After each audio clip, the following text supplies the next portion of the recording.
Hey, what's going on, everybody? Welcome back to the Event Collab podcast. Super excited today to have Wendee Lee Curtis. Wendee, how are you doing today? Oh, great, Chris. Thank you so much for having me. I'm so excited. Hey, absolutely. Look, you had a long resume. I was like, I don't even know if we can read this whole thing on here. So I'm excited to just, dive into what you got going on. So let's get started. I mean, honestly, let's let the people know who you are and what you have currently going on so they can know a little more about you. Okay. Well, hello, everyone. My name is Wendee Lee Curtis. That's Wendee with two E's. Know why? I'm originally born in Los Angeles, lived my life in Canton, Ohio, and Houston, Texas. I am a host, MC, and moderator for multinational Fortune 100 companies. So I'm the face and voice of events, both live, hybrid, and virtual. I'm a veteran Broadway performer. I'm also a former TV news anchor and entertainment reporter for KTNV ABC in Las Vegas. I also happened to do traffic while I was there, so I wore a lot of hats, both traffic reporting, entertainment reporting, and anchoring. Or as the children like to say, all the teams. I love that. So how'd you get started? I mean, because that's such a vast, it all to me ties back to some sort of entertainment and some sort of event space. Like, how did you even get started in the space? Like, what was your first, step into it? Well, if you ask my mother, I sprang from the womb tap dancing. I was always in love with performing. I was that kid who sat glued to the television watching the Saturday morning black and whites with Fred Astaire, Ginger Rogers, Sid Charisse, the Nicholas brothers. I was always infatuated with the singing and dancing that I saw there. And my mom saw that, put me in tons of theater when I was a little kiddo. And I actually ended up going to the High School for the Performing and Visual Arts in Houston. And so I was actually in the same class with Chandra Wilson, who plays Miranda Bailey on Grey's Anatomy. We were classmates and we were roommates in New York at one point. And so that passion eventually sent me to New York to pursue that dream. That was just in my DNA. And after about 7 long years of regional theater and company performances, I landed my Broadway debut in 1997. It was a new show called Play On. It was the music of Duke Ellington, and our choreographer was Mercedes Ellington, Duke Ellington's granddaughter. And that was my foray into the world of Broadway. Wow, that's a crazy wild start in the beginning. Like, that's amazing. So how do you even make that transition from? So was the news anchor stuff after Broadway, or which way did you go after Broadway? It was, but it's funny. There's always been a link to events in both of those, because I don't know if people know this, but a lot of the people on the production side in the events industry come from the Broadway community. We were being asked to perform. There were lots of production companies that were looking for entertainment for conferences. And so that's actually how I was introduced into the events world, was as an entertainer coming in and doing like one-offs. We actually have a name for it in the industry. We called it business theater or industrials. We would call them industrials, and you'd get hired by different production companies with different choreographers. They'd put something special together for that specific conference under that specific theme, and we would be on the stage dancing and singing. And so I always had one foot in the events world that way. That was a really great way to keep us off of the breadlines, because the life of an artist as a creative can be tumultuous financially, and so having work like that was a really great stopgap to kind of keep us from plunging into abject poverty. So that was the events part of it, was always in the mix. The broadcasting part of it, the move from Broadway into broadcasting, didn't happen until after 9/11. I had booked the national tour of Sophisticated Ladies, starring Nancy Wilson, who was one of the Supremes, alongside Diana Ross. We all know who the Supremes are. Stop in the name of love, right? She was starring in a national touring production of Sophisticated Ladies, and I had booked an ensemble role, and we were scheduled to begin rehearsal September 12th. So I was actually in Houston at the time with my suitcase at the door, headed to the airport, drinking a cup of coffee when the second plane hit the tower live on television. And so that sent the world into a tailspin. It certainly sent New York into a tailspin. And the tour was canceled as a result. There was no touring. It was, batten down the hatches, protect the United States. We're under attack. And by that time, I was a mother. And it wasn't long after that, and this will feel odd to say, some people may not understand this, I didn't feel safe in New York anymore. I know people always think of New York as a dangerous place, but it's not that there's not danger there. Maybe I'm just drawn to danger. I've felt like I belonged to New York. New York was my home, and that was the first time that I didn't feel those things, particularly as a mother. And so New York was headed out west to go to Las Vegas. And, Broadway shows I didn't care where I did my Broadway show, whether it was on tour in Las Vegas, I was like, there's my answer. I don't have to give up my career. I can pick my daughter and I up, move us out west, and continue my career. I should have probably done a little more legwork before I packed up my whole life and drove by myself from New York to Las Vegas, never once having visited. I'm built funny, but I did not. And what I did know is that the Las Vegas producers preferred to hire out of New York. I thought that I would look more attractive as a local hire. That was not the case. They wanted to hire everyone out of New York and move them out to Las Vegas. And had I done a little more legwork, I would have figured that out and moved accordingly. So I got out there and no Broadway show for me. Not even the show I had just done, which was the national tour of Mamma Mia, right? They hired everyone out of New York for that. So I couldn't even get in the Vegas company of that. So after a series of odd jobs and pivots, one day I saw that the local ABC affiliate, KTNV, was having the Great Traffic Reporter Contest. It was a big marketing event that they were doing. They were going to hire some lay person to be the traffic reporter for the station. So I was like, I don't have anything else to do. Let me go to this audition. And really what I was thinking, because honestly, I was pretty lonely in Las Vegas. I knew maybe 2 people. I was thinking, well, at the very least, I'll maybe meet some kindred souls in the line. Because that's always how I'd made my friends, quite honestly, was out pursuing my passion. And you could tell that the real people who did this for a living were at the front because they had the resume, they had like the collar, these people did that for a living. I was like, oh, this is a really great marketing thing. But I'm sure they're going to hire someone who really has efficacy in this. Long story short, after auditions and the public watching our audition videos and voting, I got voted down to like the top 2. And then I was hired as the traffic reporter for KTNV ABC and just catapulted into that world. Wow, that's such an amazing story. It's just like, yep, I just did a thing and it happened. Let's move into it. Like literally every story that I talk to somebody about, especially anywhere in entertainment or events, like there's like that moment when there's a shift. It was always like a thing just happened and it was like, yeah, why not? Let's do it. It'll be great. I mean, hey, if nobody tells you you can't, then you move accordingly. No one said to me, you can't get into broadcast news this way. And so they had the contest. I showed up just like everyone else. It was over 300 people that showed up. And ultimately, between the public voting and the station management meeting with me, I had a live audition where I had to do traffic on a morning where there's not one single accident. Yeah, what are you talking about there? Hey guys, it's all going good today. Like, ladies, I've got good news and I've got better news. The good news is there's no accidents. The better news is at the stoplight, you have plenty of time to apply 2 coats of mascara because there's nothing else to do. I mean, for an hour, I felt like I was flailing, but apparently people think I'm funny. So I got the gig. And at that time, one of the most iconic news directors in broadcast news was our news director. His name is Dick Tuniga from Chicago. And he took me under his wing. He pulled me in the office and he was like, I thought I was getting fired. I wasn't insecure at all. I was 1,000% sure I was getting fired. And he leaned across the desk with a cigar in his hand. He said, kid, traffic is bullshit. You want to be a news anchor? You want to be a news anchor? And I panicked. I was like, no, absolutely not.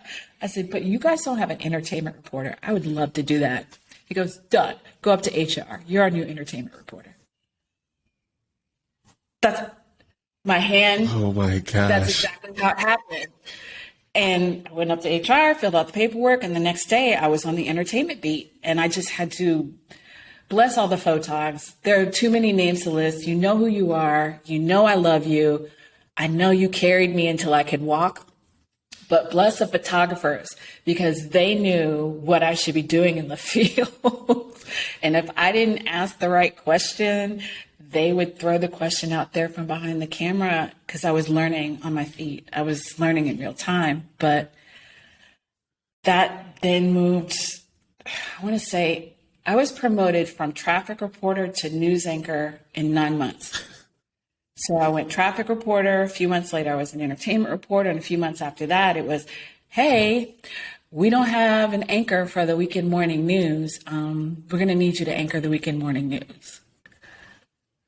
So it just, the lesson in that for me, it's hard for me to describe the level of abject panic I felt when they said that to me. Because the fact of the matter is I have real respect for craft and for people that do the work of becoming excellent at their craft. And I knew I'd come in the side door, and it felt unfair, and I felt unprepared.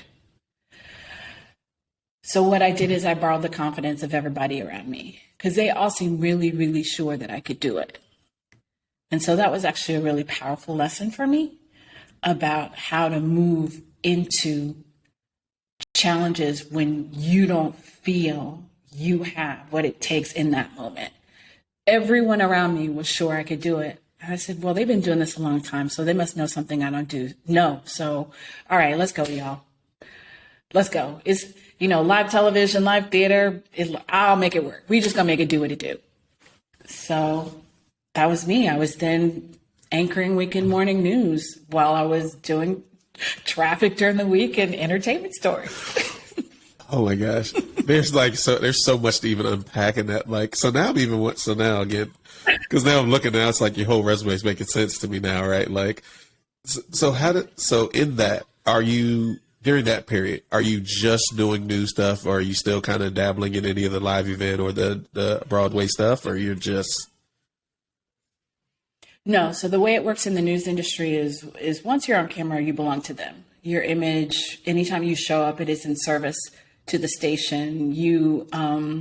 Any appearance at all actually has to be cleared through the station. And at the time we were under the Disney family umbrella too. So they actually have some very specific rules around how your face and image and likeness is used out in the world, because it does reflect on the company, which I respect. That's actually a smart move to protect your property. But not that we're property, but you know what I mean, your image. I don't know. There's just so much serendipity in so many areas of my life. I really just have taken it as it's come. Even the stuff that I thought wasn't there to serve me ultimately ended up serving me. And it really wasn't until I stepped out of broadcasting that I could see that a little more clearly. Because when I was auditioning for the Great Traffic Reporter contest, who's familiar with the show Stomp out there? Stomp, where everyone is playing like trash can lids and got you. It's a very protected hit Broadway show, right? Well, it had moved out to Las Vegas, and there was a Las Vegas version of it, which had like these cool water elements, along with the traditional, conventional choreography from the original show. Well, at the time, I had auditioned for both. I had auditioned for Stomp Out Loud, and I was auditioning to be a traffic reporter at KTMV, and as fate would have it, I got both jobs. I got offered both jobs, but I could not do both. And so the conversation with my mother, who felt that I should have been in journalism my entire life, was, well, you already know what it is to perform on stage. Why don't you try the thing you haven't done yet? It would have been so much easier for me mentally, emotionally, spiritually to go back to the stage. Broadcasting felt like trial by fire. And I think had I not been surrounded by the people that I was working with at the time, it could have broken me. But again, I was willing to put in the work, and I was surrounded by people that were incredibly gracious and supportive of me. And so it allowed that window of time. It allowed me to have a superlative experience in something that I had no training in, literally learning on the job. And it became the best thing I never knew I always wanted. So once I left news, as fate would have it, the position that I had been offered in Stomp Out Loud opened up again. And they're like, we're going to try this one more time. We would like to offer you this position. I was like, you know what? Yes, thank you.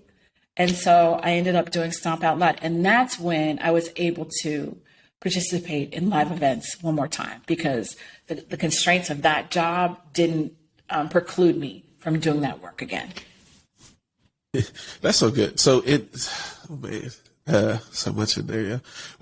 So when you get to that point, right, and you're like, okay, the opportunity came around again. So now it's meant to be, in a sense, right? Because like it came back. It came back to you. Yeah. I mean, it was a no-brainer to take it. You were like, yeah, why not? Because you said you had kind of transitioned out of the broadcast at that point, right? Yeah, and also, as a Broadway performer, I was a dancer-singer, not a singer-dancer. Okay. And dancer-singers have a different shelf life. There's no matter how much you train, how much care you take of your instrument, there's a shelf life to a dancer's career. You just start to lose a certain amount of facility. It's part of aging. And so I really saw Stomp as sort of my swan song in that way. And I was like, if I'm going to go out, let me go out like big, because Stomp is one of the most physically demanding shows. It is the most physically demanding show I've ever done. It's 90 minutes straight, no intermission. And you are banging and throwing and, you know what I'm saying? Like it's on 10 the whole time. And your girl was cut. It was like boom, boom, bam, 2% body fat. Not because I'm trying, but it's so difficult that performers don't even do the same schedule. Broadway performers do 8 shows a week. The cast of Stomp only did 4, because that was really all the body could take before you started to have injuries and issues and things breaking down. Because it was 90 minutes straight, and it was mostly men. There were only 8 women, right? So that was different for me as well. And also, while I might have been a tap dancer, all of my percussion was in my feet. Now I had to bring it into my hands and into like my body. I was like, oh Lord. So the show is made up of tap dancers and drummers. So the drummers all had to figure out how to bring that natural rhythm they had in their hands down to their feet. And all the tap dancers had to figure out how to transmute all that rhythm from their feet up into their hands. And so it was a tremendous challenge. That's so crazy. So did that end up being like your last Broadway style? You just left it on the table and left it on the stage and was like, I'm good. That was it. Okay. And I am so proud that I managed that, because at the big age I was when I started, because I was surrounded by some very young people, the fact that I could hold my own, like by the time my 90-minute show was over, after maybe the first month of doing that show, me not being Wendee, I was like, you know what? My life is full of grace. It is just full of grace. Like I get to close the circle, and I get to close it in such a heartfelt way, like in the root of my gift, which is rhythm. Yeah. That's what I was known for on Broadway, as being like the girl who could tap dance, like the guys, like the Nicholas Brothers. That's what I did at Carnegie Hall, was an homage to the Nicholas Brothers. So yes, it was a great way to close the circle for me. Yeah, that's so cool. So coming out of that, is that kind of where you are now, or is there still another transition in the story? Like, your story is just so amazing. I'm trying to like get the succinct of it. Like, what's the next stage outside of that? Once you finish that and you're like, I did the thing, like, what do you do next? Well, you're a person of a certain age, and so are your peers. And so we're all transitioning at the same time, right? We're all looking for the next incarnation of how to use our gift. And so the same dancers that have been performing alongside me in events are now suddenly directing and choreographing for events, right? They're no longer the talent for hire. And I just happened to be in Los Angeles and I saw an events audition. I walk in the room and one of my New York friends is there. He's the person pulling the trigger and making the decisions and hiring, Buddy Casamano. He actually sings and tours with Debbie Gibson, the singer from our youth, from the 80s. And he was like, Cheryl, what are you doing here? I was like, trying to get a gig. Can you hire a girl, please?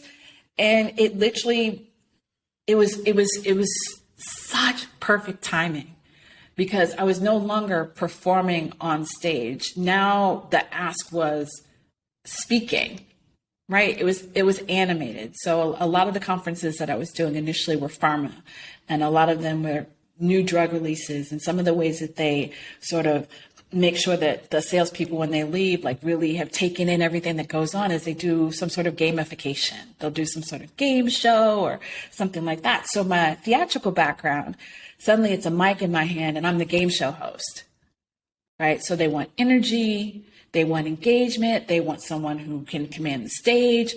And so suddenly that broadcasting experience coupled with that Broadway experience all comes to bear in this moment. And it's, you know, from the events industry, it's pretty incestuous, makes it sound problematic, but it's a tight-knit community. And once you start working with certain people, you just kind of get handed around, your name kind of gets out there. And if I'm keeping it 100, there weren't a lot of people who look like me in this meat suit that I'm in, female and Black, who were faces of events. It was and has been the enclave of white men for a very, very, very, very, very long time. That has been the default setting.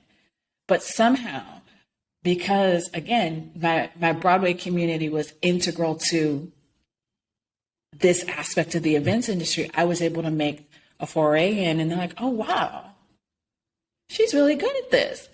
And then the ask gets bigger. Well, we need da-da-da-da-da. It's on teleprompter, though, and you have to be, I was like, hello, I read live news on teleprompter.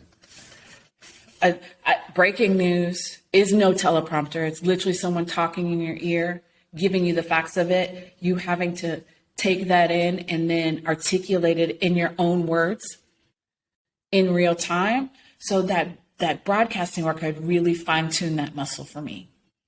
And it was just the perfect storm. I was at the perfect age. You know, I wasn't super, super young, but, you know, I wasn't elderly. I'm still not elderly. Hello. But it was the perfect storm of all of those components sort of coming together. And the next thing I knew, I would say 85% of the event work I was doing was in pharma, you know, on the stage or on camera, speaking to attendees and, you know, the world alike.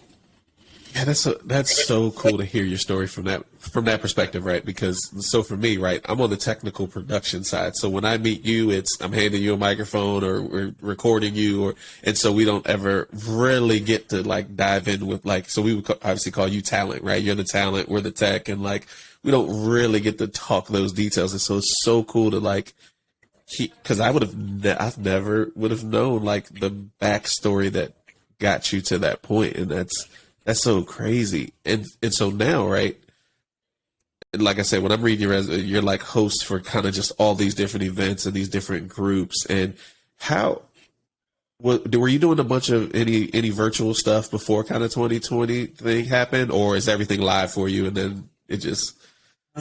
Everything was live. It was, okay, so I told you when we met I was going to keep it 100.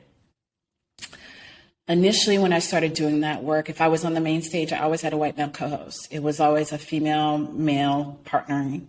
And that was a lie. That was secondary stage. Yes, I was never on the main stage without a white male co-host. Sometimes I would be on the secondary, tertiary stages by myself. All of it was live, always in person. A lot of it was in Vegas. So that was kind of cool.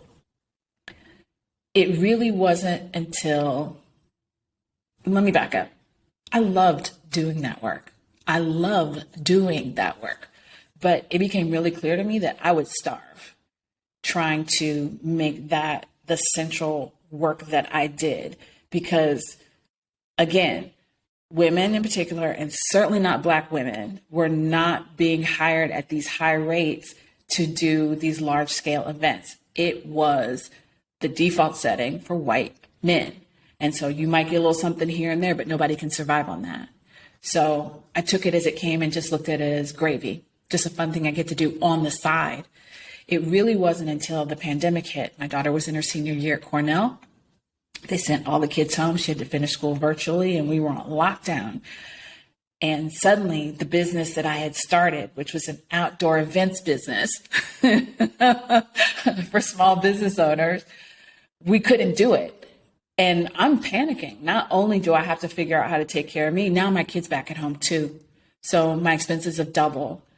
And so the default in my head was the events industry. There's always something going on. So I just started calling everyone that I had ever worked with. Hey, are y'all still doing events? Do you need anyone? And they were all in a panic because they were having to pivot.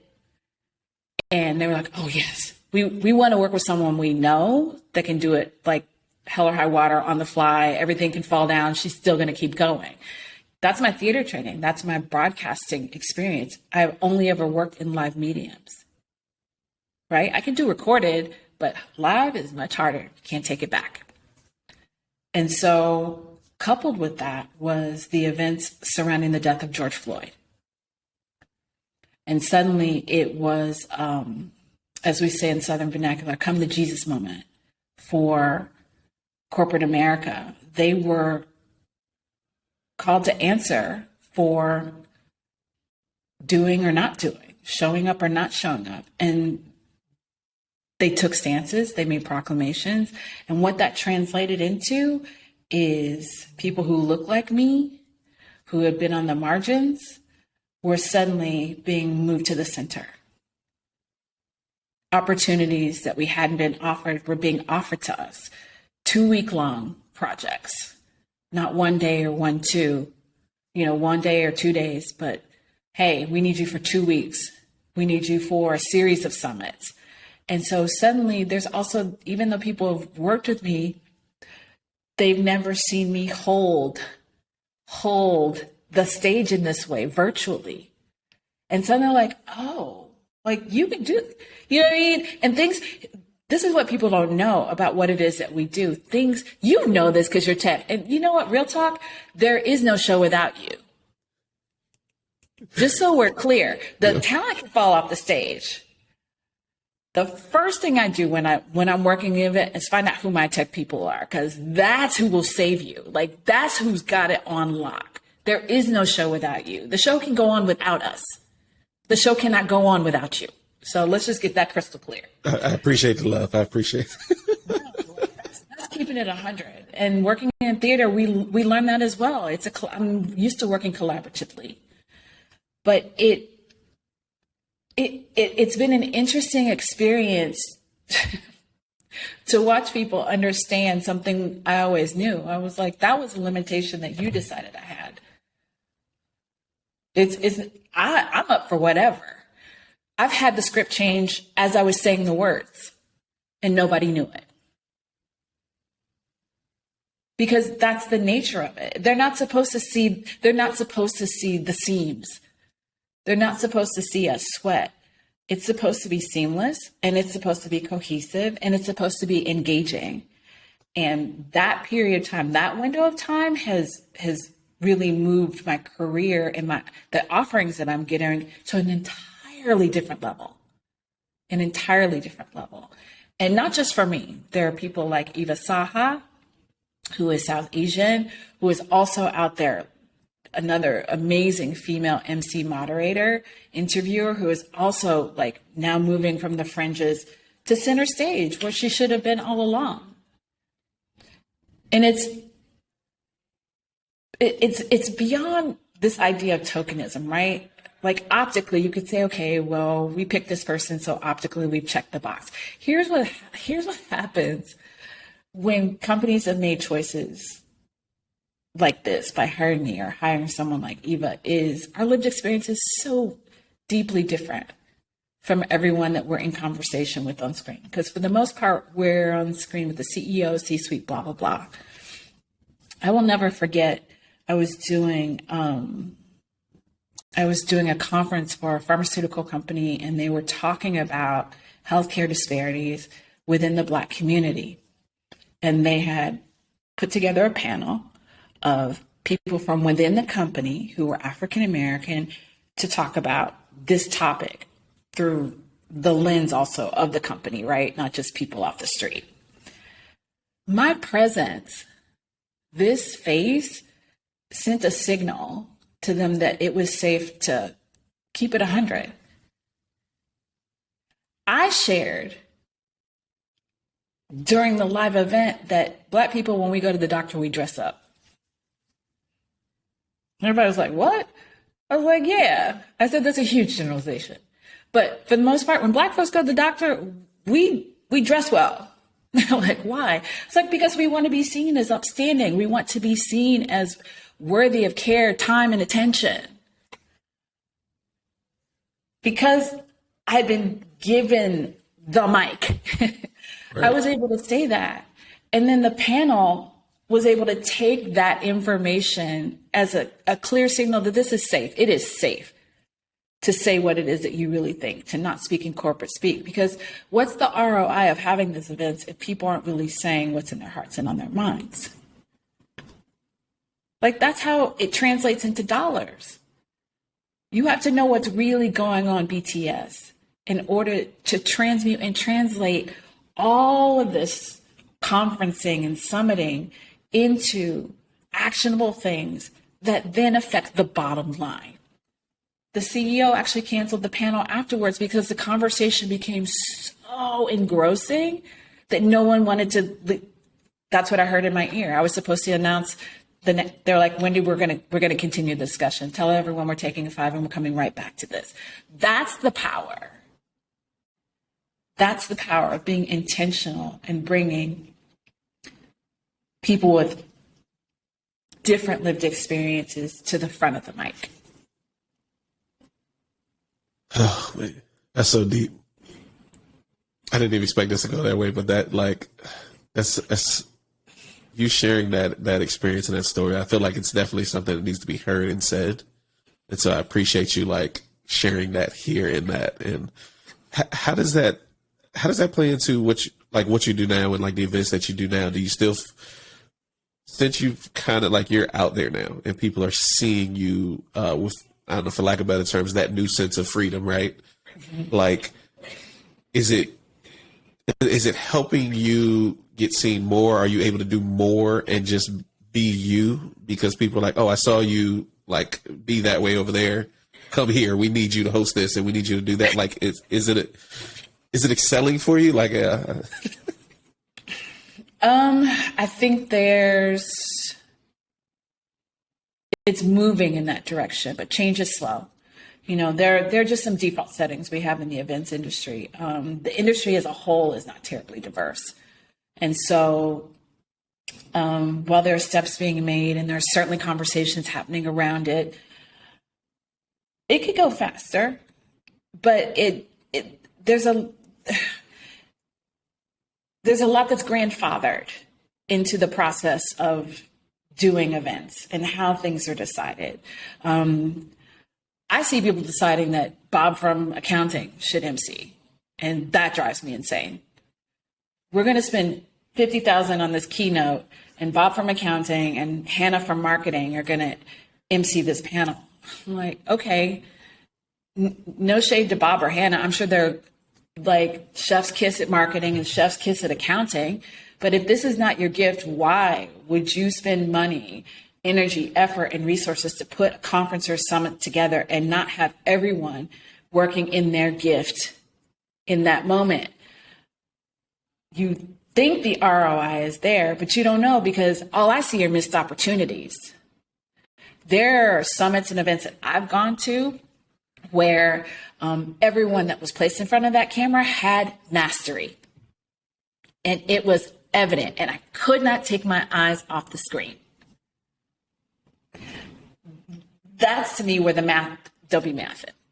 Is when event organizers like don't clearly articulate that to their client, and they think that it's painful to watch. You know, especially during COVID, we were all going to virtual events and conferences and stuff all the time. When I wasn't working, I was constantly attending things, and so I know what I'm talking about. I know what I saw, and all I saw were missed opportunities. So I think that's actually like it's one of the two. You can't have both. Either give Hannah and Bob some sort of training so that they have a level of mastery in that skill set, or hire people to do it. Because that particular corner cutting, I think, is undermining. I think it's at the heart and the root of Zoom fatigue. I don't believe in Zoom fatigue. I think it's total BS. Now, I'm not talking about a Zoom meeting that could have been an email, or right. a Zoom meeting that could have been a conference call, right? I don't have any control over that. But I have been to Zoom events that were 2 days long, from 9 a.m. to 5 p.m., and I could not take my eyes off the screen, because the people who organized it made sure that every single person that got up in front of that camera had mastery. They were captivating, they were connected, they were confident, they were engaging, and I could not take my eyes off the screen. That's so good.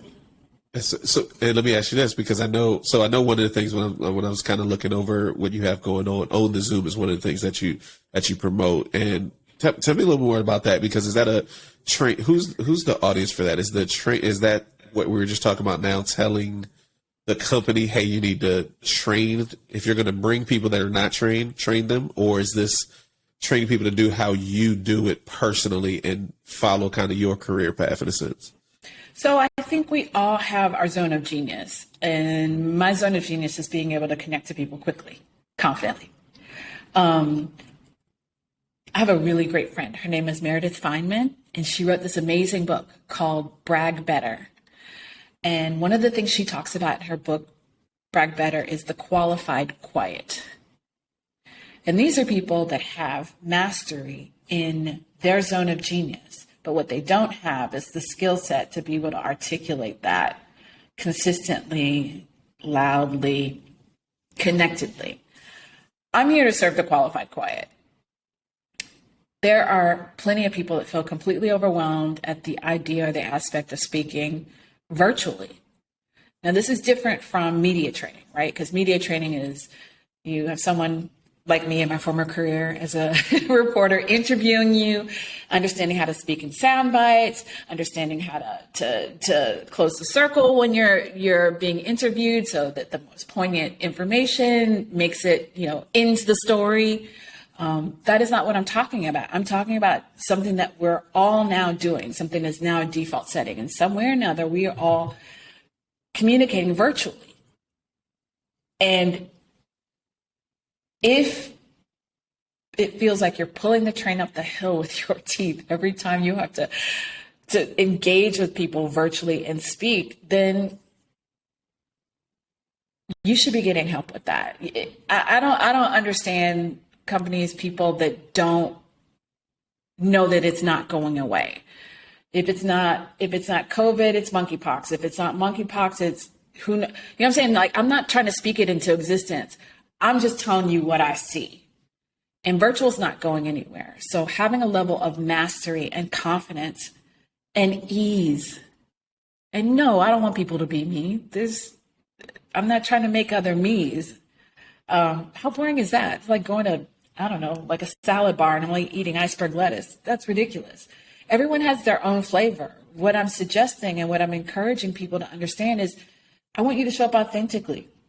Keeping it 100, speaking in the way that you speak, and having this process of communicating in this way feel easy and effortless, and you feeling connected to what you're saying and feeling connected to the people you're saying it to.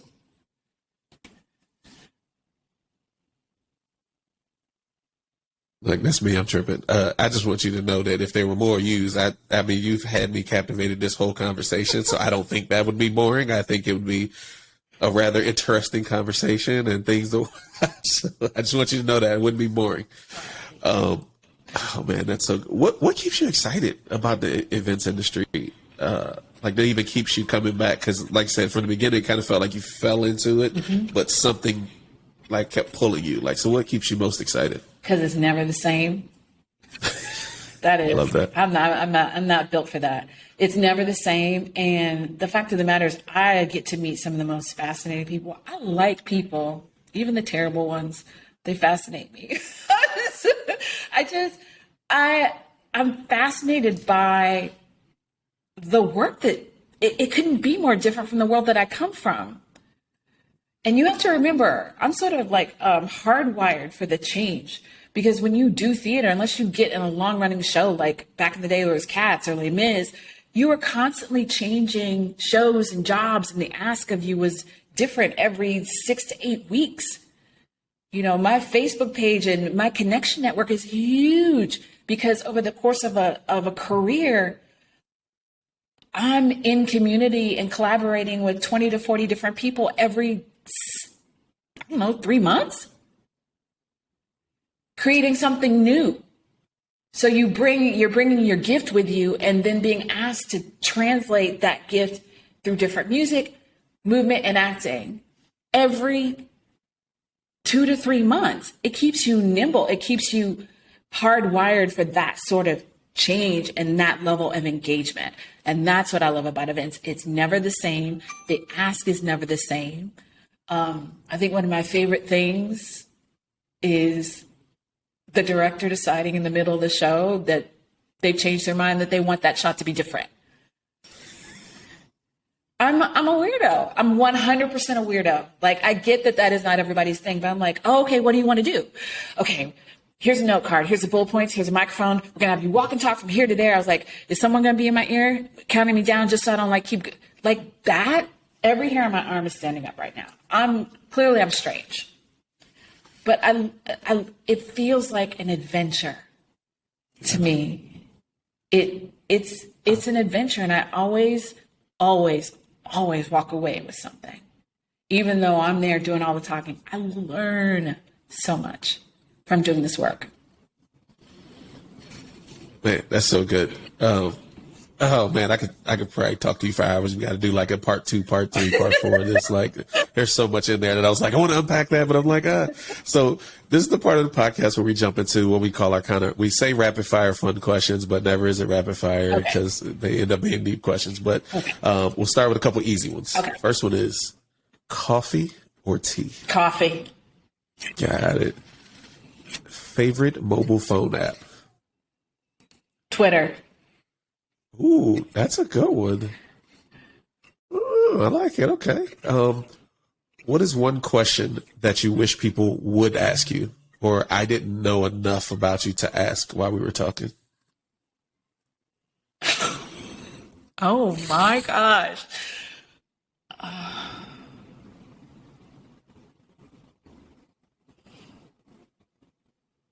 What's your third act? Oh wow, that's deep. I like that.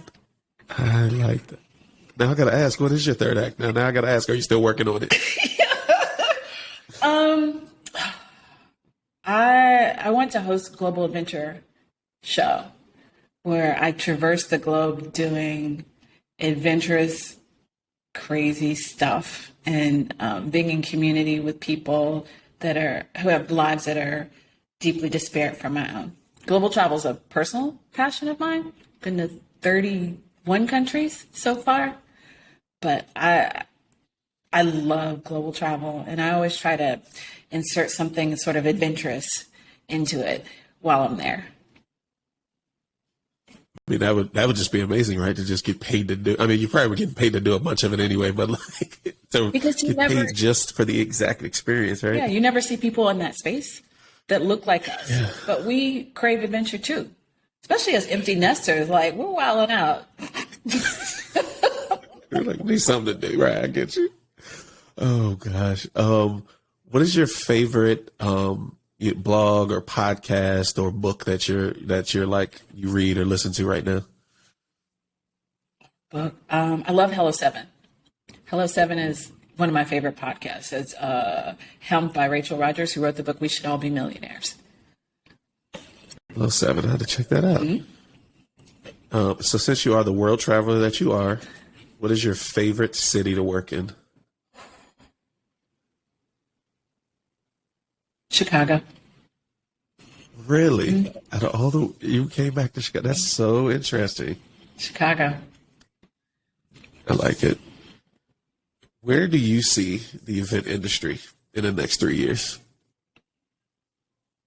I think there's going to be a lot more VR. Because I think we'll finally, some of the reticence and heel dragging will have abated. I think that it will be a bit more melanated. And I think that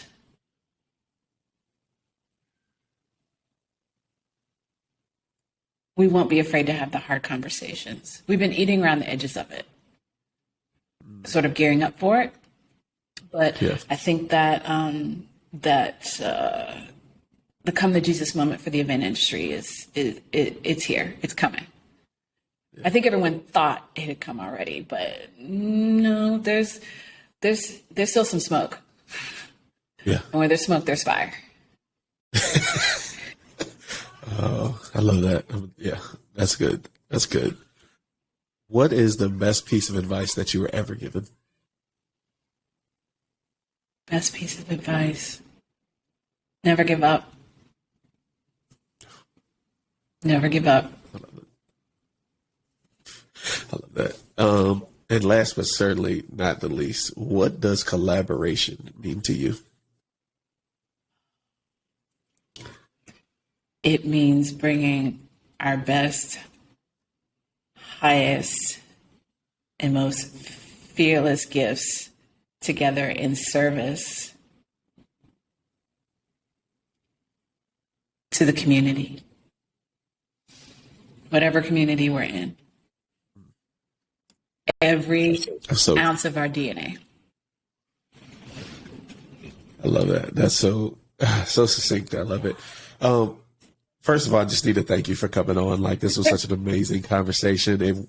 It went, I just want you to know, I got all these questions that I wrote down. We didn't even talk about half of them because, like, you like the story and what you brought. So I appreciate that. Let the people know, where can they connect with you? Where do you want them to find you at? You know, tell them that. On LinkedIn. I love my LinkedIn community. I love being in conversation on LinkedIn. I'm pretty sure my email is on my LinkedIn profile also. Because I'm not, it's it's perfectly okay to reach out to me via email, but reach out to me on LinkedIn. We can begin a conversation. And if you want to take it offline, I'm happy to take it offline there as well. But LinkedIn is the best place to find me. And I love it because I get to learn so much. I get to learn so much about who we are and who we're trying to be. Yeah. So find me on LinkedIn, Wendee, 2 E's, no Y, Lee, 2 E's, not Leigh.